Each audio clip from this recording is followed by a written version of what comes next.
All right, let's go back to the Observer because now there is Because drama. we spoke positively about me Yeah, for a second. yeah. Let's please go back to the Observer. It's a balancing game here. It's Yeah, a yeah, balancing I act. get it.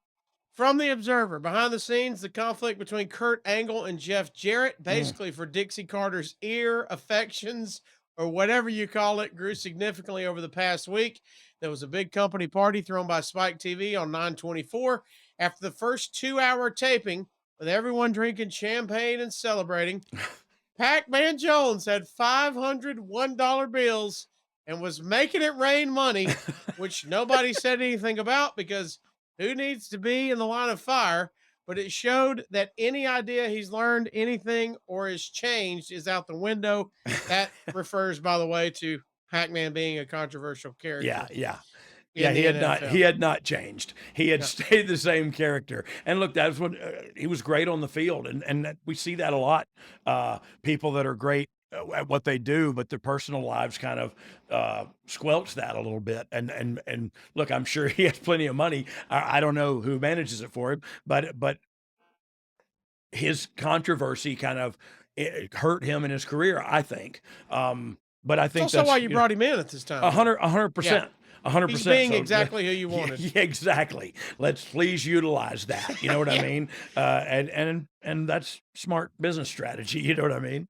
The Observer says the main thing was behind the scenes. Jarrett allies, most notably BG James, were talking to various wrestlers, pretty much wanting them to choose sides. A few people have mentioned feeling there is a pressure to pick sides, and in doing so, you have a 50% chance of screwing yourself. A few people have their loyalties to Jarrett, like BG, Jeremy Borash, Abyss, Dutch Mantel, and others. The rest want to pick the side they think wins at the end. Is Yeah. described as the Angle family and Russo against Jarrett and Dutch Mantel, both when it comes to booking, but also long term power. Real quickly, do you remember this? Yes, 100%. This is one thing that I do remember, and it also confirms what I've been saying, that creatively they were in turmoil, and there were a Right. lot of teams vying for position to get that spot. And so that's what you talked about, the long-term power struggle. Like, it had been going on for a minute already. And so that's why you see some of these inconsistencies.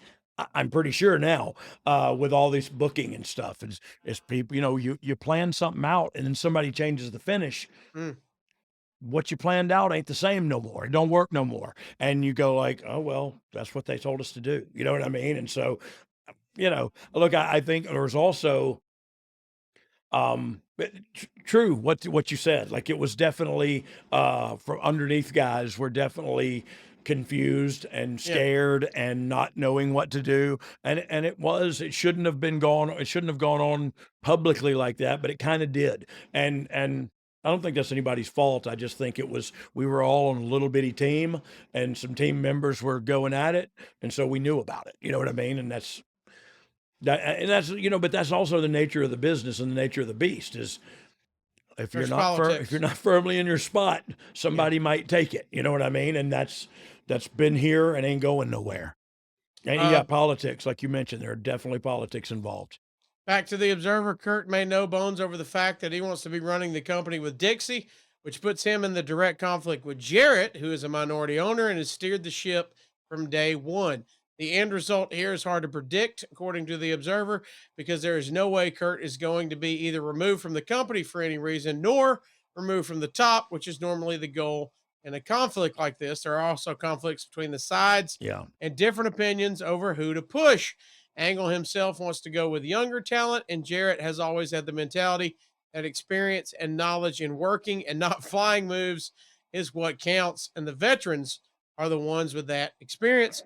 Plus, he thinks that people who have had years of national television have the star power because the young guys don't move the ratings. Yeah. But the flip side is that people who aren't pushed never move the ratings.